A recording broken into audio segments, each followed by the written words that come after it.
प्रिय विद्यार्थियों, आइए देखते हैं कक्षा 10वीं का पाठ जो है सूरदास के पद, उसको हम किस तरीके से सुर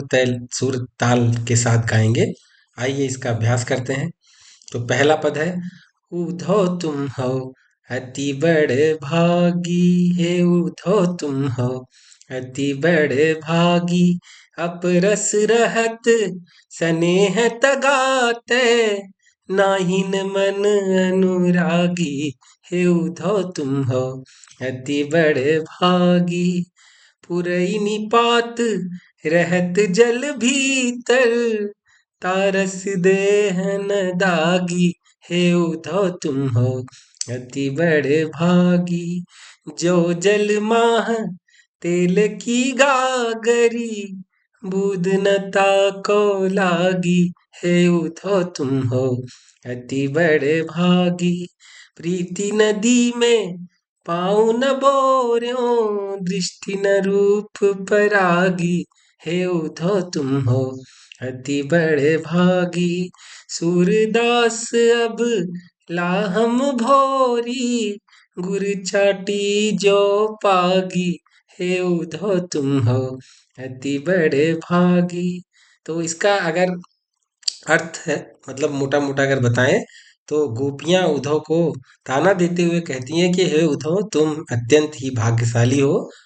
तुम ना तो कृष्ण के प्रेम रूपी धागे में बंधे, और ना ही तुम्हारे मन में उनके लिए अनुराग है। वैसे ही जैसे कमल का पत्ता जल के भीतर रहता है और फिर भी उसके पत्ते पर पानी के कारण कोई दाग नहीं लगता है, और तेल से भरी हुई गागर को भी जब पानी में डुबाया जाता है तो भी उस तेल में पानी की बूंदों का कोई असर नहीं होता है, और ना ही तुमने कभी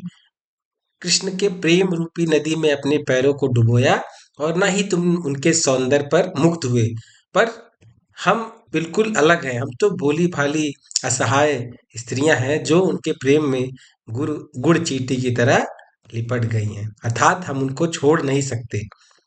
ठीक है, अब आगे कहते हैं, मन की मन ही माझ रही, हाँ मन की मन ही माझ रही, कहिए जाई कौन पे उधो, नाही परत कही, मन की मन ही माझ रही, अवधि आधार आस आवन की, तन मन बिथा सही, हे उधो मन की मन ही माझ रही, अब इन जोग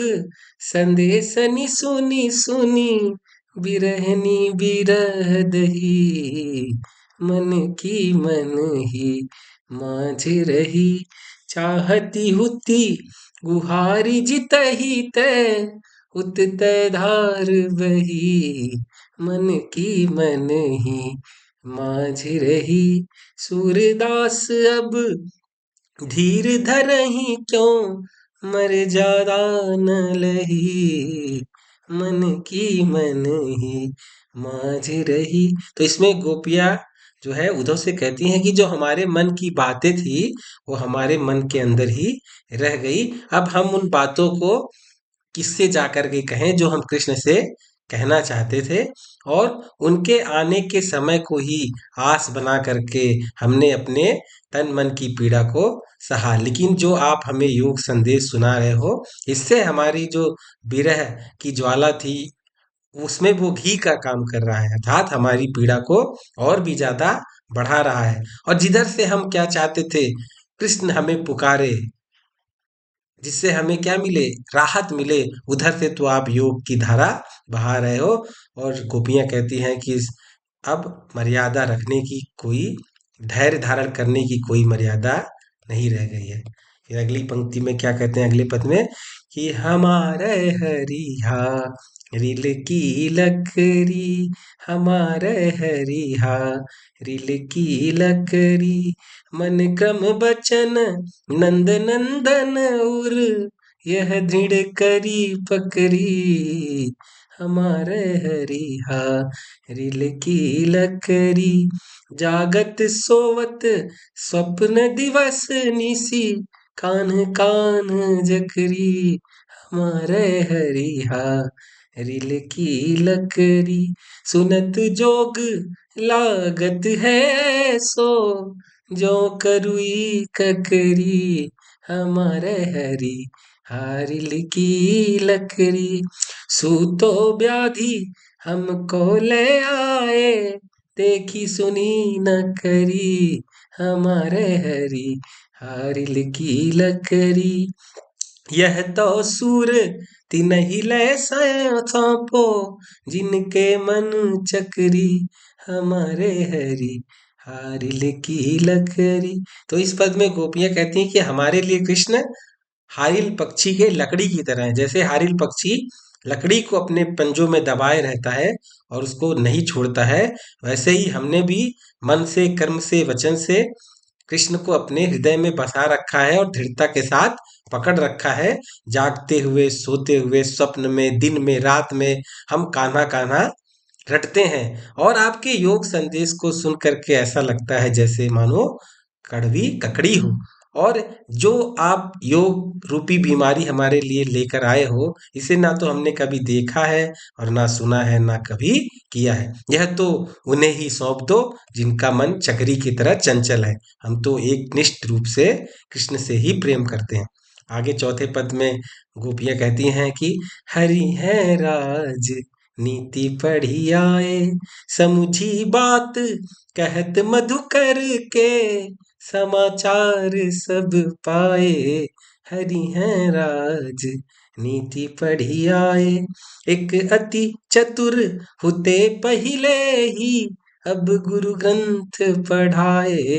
हरि हैं राज नीति पढ़ी आए बढ़ी बुद्धि जानी जोन की जोग संदेश पठाए हरि हैं राज नीति पढ़ी आए उधो भले लोग आगे के परहित डोलत धाये हरि हैं राजनीति पढ़ी आए अब अपने मन